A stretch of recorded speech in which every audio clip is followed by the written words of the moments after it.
Tultiin Ouluun ja meillä on tuttu mies haastattelusta maansiirto P&J Vuoti, Juha Vuoti. Morjesta Juha. Moro moro. Mitä kuuluu? No hyvähän tänne kuuluu, ei mitään. Syy miksi tultiin sua moikkaamaan, niin on tuossa taustalla Hudik City. Tuli sulle joku aika sitten ja nyt ollaan oltu viikon verran töissä, niin kerropa vähän minkälainen kone meillä tuossa taustalla on. No joo, se on 1370 City Hudik.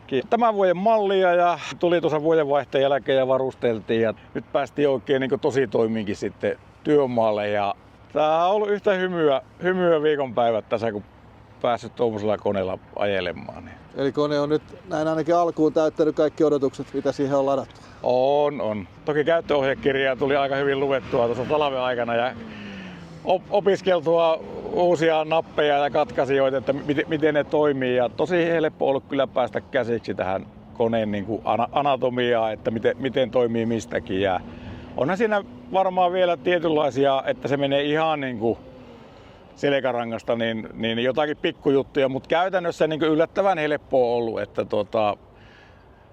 se on vähän semmoista niin kuin ajelee tuolla ja kattelee niin kuin elokuvaa, että joku tekee tuolla hommia, että hyvin easyä ja semmoista ei repimistä eikä mitään, että älyttömän kevyt ja helppo hallita tuo kone. Ollaan Linnanmaalla Oulussa, niin mitä tänne rakentuu?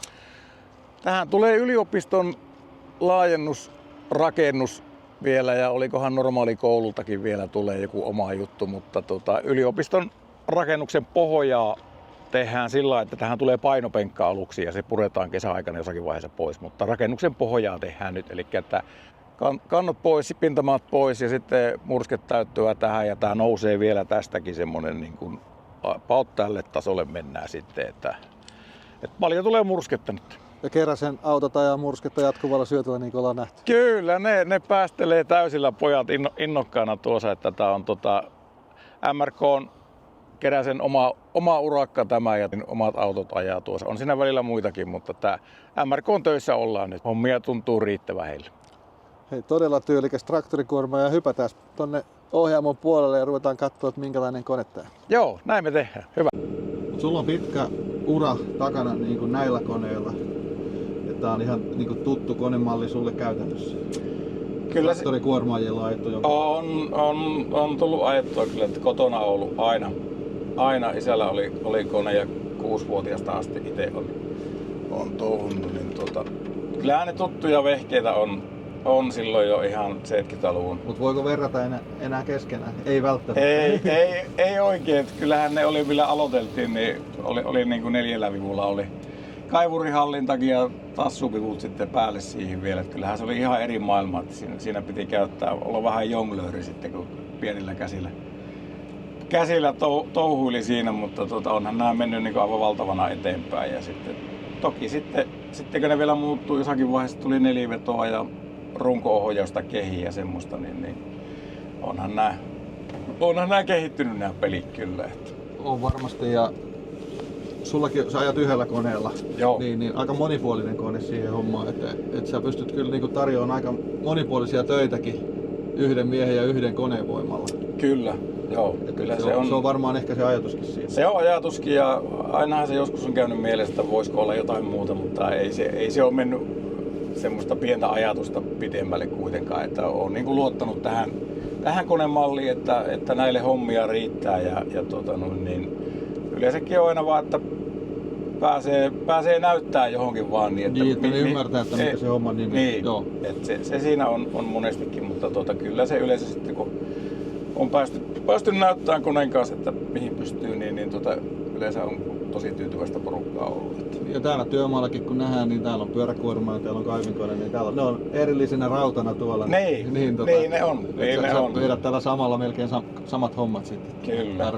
Tarvittaessa kyllä, joo. Ja se on niinku se vahvuuskin ja siihen pitää niinku luottaakin siihen vahvuuteen. Ja jos ajatellaan niinku pyöräalustaisiin koneisiinkin, niin totta kai on pyöräalustaisilla omat vahvuudet suhteessa tähän, mutta tää on tosi maastokeleponen ja sitten kun tarvii kantaa vähän enempi tavaraa, niin ja koneen liikuttaminen kaikki. Kyllä. Aika helppoa. On. Joo, ja sitten se maastokykyhän on sitten, kun pitää mennä tosi paljon hankalempaan paikkaan. Niin tällä pääsee. Ei tietenkään samaan mihin telurilla pääse, mutta noin pyöräalustaisiin verrattuna, niin niin kyllä tällä mennään aika paljon pahemmasta paikasta. Se on jännä homma, kun meillähän oli silloin 10 vuotta oli 960 C6 huddikki. Joo. Eli 91 tuli ja 2001 lähti sitten pois. Se oli 10 vuotta, se on pisimpään yhtäjaksoisesti ollut kone meillä, mikä on ollut. Ja niin tässä vieläkin on aika paljon tietyllä lailla samaa. Toki tietyt asiat, niin kuin tuo linkun toiminta ja nuo, niin kyllä tämä tuntuu edelleenkin niin kuin tiettyä kotoisuutta on tässä. Mites hallintalaitteet nyt kun on hetken ajettu, niin no ei, kyllähän nämä minivivut on aivan ehdottomat. Siis, että totta kai on kokemusta aikaisemmista koneistakin, tietyissä koneissa oli minivivut ja mä tykästyin tosi paljon näihin. Eli tässä on keinut, sitten on tällä kallistuu tällä rullolla. Ja täällä on runko-ohjaus sitten tällä toisella rullalla. Ja tässä keulapäässä ei ole tällä keinulla ei ole mitään, mutta tää on niinku tosi easy ja sillä, että en tiedä, kyllähän tää tässä nyt viikonpäivät ajeltu, niin mä oon oikeastaan vähän niinku ihailu, että mä oon katsellut vaan täältä, että joku tällä koneella tekee töitä, että ihan niinku mä katsoisin jotakin elokuvaa. niin on, että se niinku kaikki menee vähän niinku itsestään. Kyllä, ei tarvi kiskoa eikä repiä näitä paakoja, niin sanotusti nähän on. Eli käytännössä koneen koko kuljettaminen menee noilla joystikeilla niin kuin täällä työmaalla? Kyllä. Tuleeko rattia käytettyä sitten yhtään? No ei kyllä oikeastaan, että siirtoajossa. Joo. Siirtoajossa tulee käytettyä sitten, mutta ei se, kyllä se on, tällä on tosi helppo käyttää, että tehdasasetukset oli oikeastaan niin kuin todella hyvät jo valmiina, että siinä oli jo niin kuin säädetty se, että minkälaiseksi voisi ajatella, että olisi hyvä kaikille, niin tosi hyvä valmiina tehtaalta, mutta tätä niin kuin ihan pikkusen muutin, että se ei olisi ihan niin herkkä. Mutta aika ketterästi tää kyllä niinku, tai helposti liikkuu, ettei. Kyllä. Joo, ja semmoinen vaivattomuus niin kuin yleensä tässä tekemisessä ja semmoinen, niin kuin, että ja sitten vaikka siinä on vähän enempikin tavaraa joskus eessä, niin ei tarvi olla välttämättä niin kuin kaikki irti, että tää pukkaa tosi kevyesti esteitä ja veto on tosi tasaista. Työhydrauliikka, se on niin kuin hyvin hallinnassa koko ajan, niin siinä ei tarvitse kuskin jännitellä, että mitenköhän tässä nyt käy. Et se menee niin kuin tosi pienellä liikkeellä, näillä vipujen liikkeellä, että semmoinen soutaminenhan siitä jää niin kuin pois sitten. Mä kuulin, että kävitte tehtaalla ihan katsomassa. Oliko tää kone siellä jo linjalla silloin? Se oli ja se oli oikeastaan linjan päässä, oli niin kuin siltä osin valmis, mitä se piti ollakin, koska se tuli sitten Kärsämäelle kuitenkin varusteluun laitettiin loput nuo mittalaitteet siellä, koska Huttikillahan on sillä hyvä, että runkoanturoinnit laitetaan valmiiksi, ketkä tarvii niitä, niin me saatiin jo tehtaalla tavallaan ja siellä on hyvät paikat siellä, ne on miettinyt sitä, niin sekin on yksi hyvä etu, että kaikki löytyy valmiina tehtaalta. Hyvillä viiliksillä siinä Ruha Antti ja Vinkin Mikon kanssa katseltiin konetta ja sitten oli se Danieli oli sitten vielä Huddikin puolelta. Meillä oli tosi hyvä reissu kyllä siellä. Konesiltahan maahan tuo nykyään Huddikkia ja sä heidän kanssa tehnyt kauppaa niin Kärsämäen poikan kanssa, niin minkälaista oli kaupanteko heidän kanssa? Totta kai tämmöisten koneiden kaupanteko, niin sehän on erilaista kuin autokauppa ja jääkaapin osto sun muu, että ei niinku hetkessä tehdä sitä. Että ja nämä on aika isoja investointeja. Isoja investointeja ja mietitään niinku monelta kantilta asioita ja katsotaan varustelua ja kaikkia niinku näin. Siinähän meni aikaa varmaan puoli vuotta reilustikin meni ennen kuin sitten päästiin finaaliin. Totta kai käytiin neuvotteluja samaan aikaan sitten niinku entisen merkin kanssa ja molempien kanssa meni todella viksusti neuvonpidot ja koko ajan niin kuin informoin sitten molempia, että missä mennään, mutta kyllä konesillalla oli Ruha Antin kanssa, kun lähdettiin liikenteeseen ja että mitä sitä halutaan ja minkälaista ja mitä varusteita ja kaikkia niin kuin näin, niin huomasi, että siinä on kyllä semmoinen niin kuin vanha ajan isäntämies, kenen kanssa ruvettiin tekemään sitä kauppaa, että se ei hätkähtänyt pienistä ja aina otti selvää. Ei tyrkyttänyt liikaa sitä asiaa ja halusi ottaa selville uusia asioita, mitä itse ehdotti jotakin juttuja. oli sitkiä kaveri sinne varmaan niin kuin tehtaankin suuntaan, että se kyseli asioita ja sai sieltäkin sitten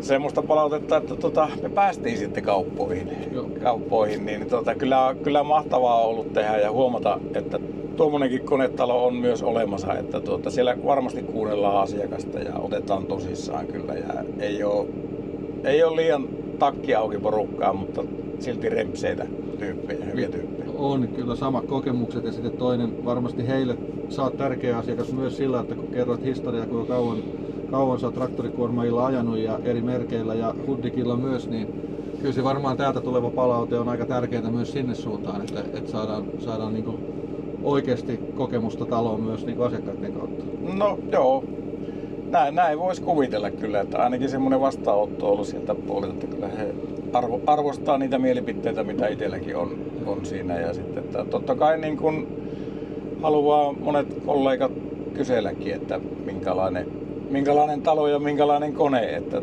onhan ne kiinnostuneita kaikki niin kuin asiasta ja ei pelkkää positiivisesti jo asioita kyllä pystyy sanomaan tähän asti kyllä, että aivan mahtavasti on mennyt heidän kanssa.